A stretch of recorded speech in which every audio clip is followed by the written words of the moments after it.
Good morning! Good morning! Maupo po ako dahil lampas na po ako pag tumayo pa ako. Good morning! Are you all happy here to be here at the book fair? Are you like me? Do you like the smell of books? The feel of books? Old school by heart, kahit may internet na, we still turn to books for information, inspiration, insight, and instruction. Do we all have the same heart? Yes. I was invited this morning, not because I'm one of the authors, but also to share with you how reading has benefited me, how reading has changed my life. So, I want to let you know that I grew up with a lolo who would buy volumes of lexicon, Britannica, encyclopedias, Childcraft, Snoopy, name it. I remember he would call those social peddlers na naka-white, may dala-dalang maleta, and they would open their luggages filled with encyclopedias in our home, and my lolo would really buy them. And I never really understood what those big hardbound books were for until I saw him, my brothers and I saw him read to us and share trivias to us. So I grew up with that kind of lolo who also subscribed to magazines, Nat Geo, Reader's Digest. He would have all those and it would be everywhere in our house. So meron sa bookshelf, meron sa console table, meron sa toilet. And it's really what made us curious about why is our lolo so into books? Bakit ang dami? And why would he always be reading? So it's growing up seeing that actually also influenced my love for books. And that lolo of mine, he would always call us, Abrolika, alam mo ba na ganito, ganyan, ganyan, ganyan. He was literally like a walking encyclopedia. And every time we have a question, either he already knows the answer or he would turn us to the shelf and, nandito yan sa letter AA to AEN, and then he'd get it and read from the encyclopedia. And that's how my mind was open to how important books are for instruction, for information as well. So that influenced my reading also. So growing up, I would read Roald Dahl books, Nicholas Sparks, Sidney Sheldon, Diary of a Wimpy Kid.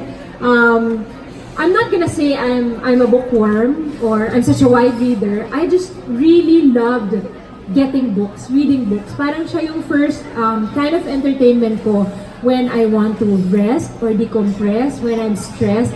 Libro yung dinadampot ko, hindi remote ng TV. So that was the influence of my lolo on me. And what reading helped me with, I think even for kids, for really small kids, is how it opens up our imagination. And that helped me in my book reviews and book reports before. Kasi I would really be able to picture myself in like Harry Potter or in Charlotte's Web, in that barn. So that helped me in school as well. But like now that I'm old, when I look back, how reading also helped me.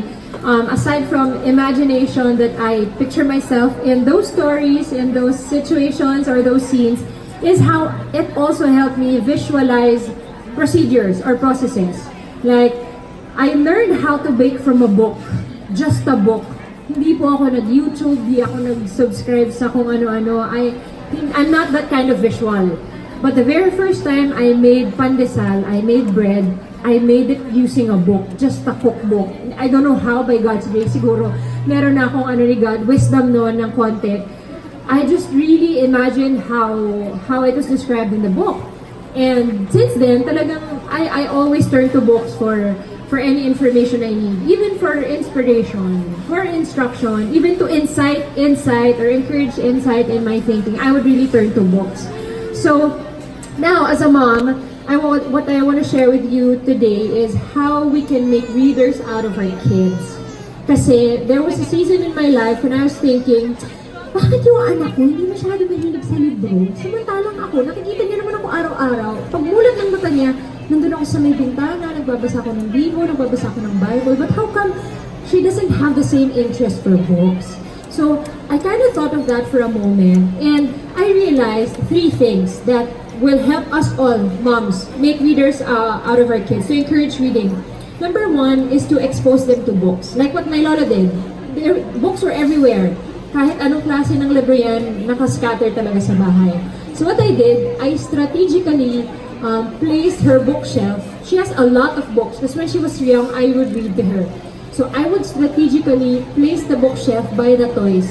So bago yung mata niya mag-landing sa toys, dadaan muna sa books.